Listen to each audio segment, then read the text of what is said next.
Welcome back to another episode of Outside the Box Sports and Fitness. Today, return to the Comal River. We'll open up with a shot of the first free dive of the day.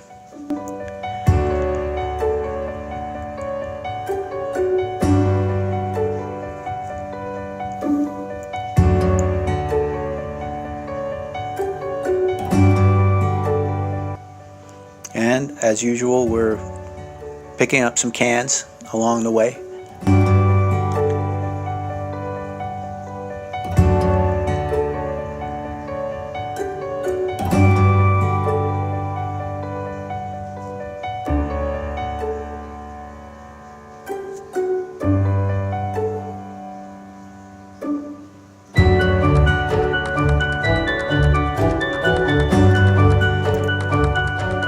I'm wearing a Mako 2mm reversible wetsuit, Yamamoto neoprene, very comfortable, perfect for the river conditions found in the Comal. There's a action figure, one of the trinkets items that will be found along with the can pickup.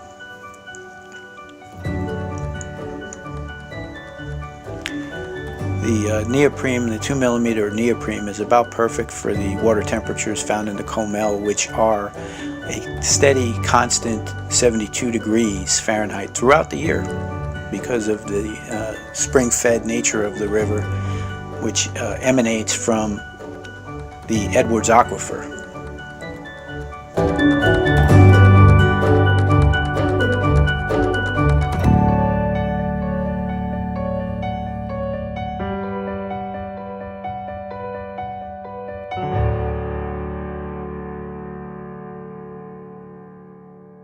And here we come upon a pair of Texas cichlids protecting their fry. They will actually swim along with their fry and protect them from predators and other cichlids very vigorously. They're very, very good natural parents. It's an amazing thing to see.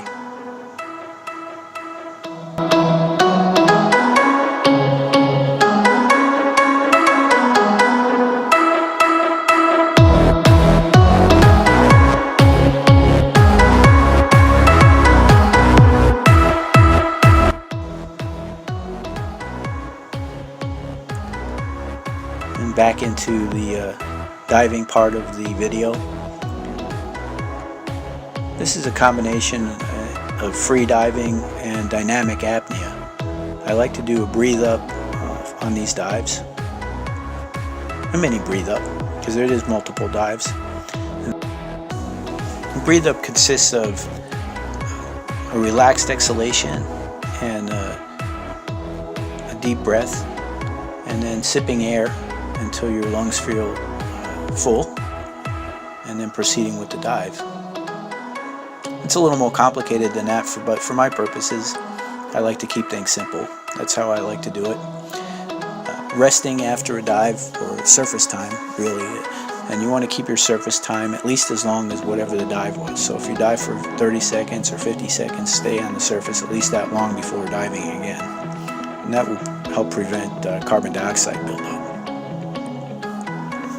In free diving, the reason why we don't hyperventilate is to prevent something called shallow water blackout, a potentially lethal condition.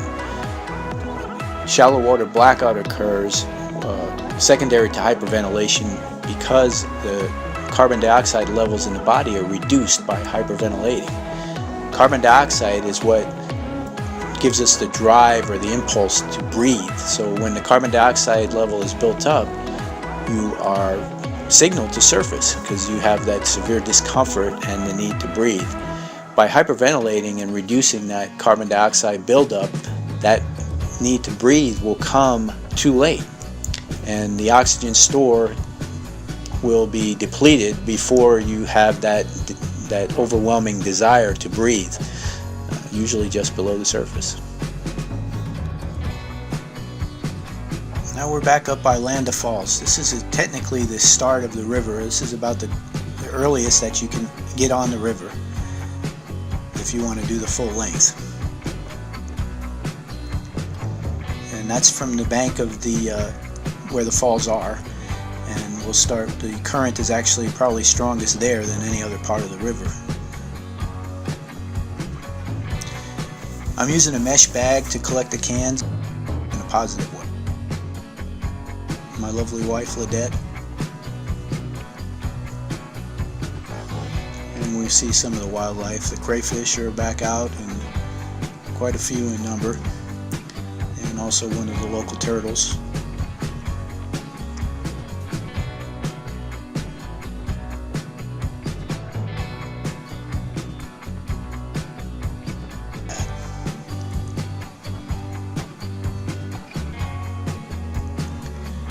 This is an interesting section of the river. You'll be able to see up over my shoulder a pretty large shadow, and that's just vegetative debris that's collected in this bend in the river. And it's quite thick. It's probably like 2 feet thick. And you can see it casts quite a shadow.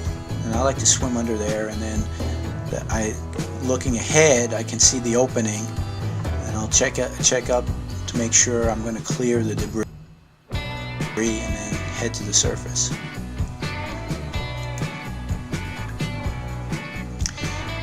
Here we're under the railroad bridge, and the railroad bridge is always going to show some unique findings, and today was no different.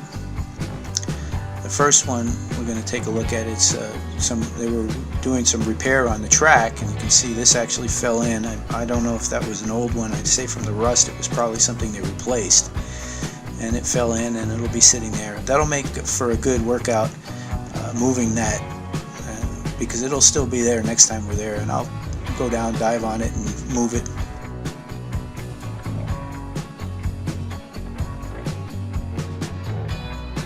And then here's the second more gruesome discovery, and this deer was obviously struck by the train and had quite a few broken bones, and that's not the first deer I've found in that section. Now I'd like you to go ahead and hold your breath. We're going to dive down on the scuba rings in the deepest part of the river. We're descending down, and we're going to pick up the white flat area of the river bottom, and it'll be almost like a path, and that's how I know I'm on the right track for the scuba rings. And here's that white path that we're picking up, and now right there is the first ring on the left. You can see I'm touching it right now, and then we'll proceed down. We're not going to get a very good look at the second ring, but I'll reach down and touch it as well. And then to my surprise, in the past I've only ever seen 2 rings. There's a new ring down there, and we're going to get a closer look at that momentarily. Now we're leaving for the day. We're coming out. That's my monofin, which is called a Lunaset. Here's our bag of trash for today's trip. Dump the water out, and then we'll go ahead and empty it in the trash bins there.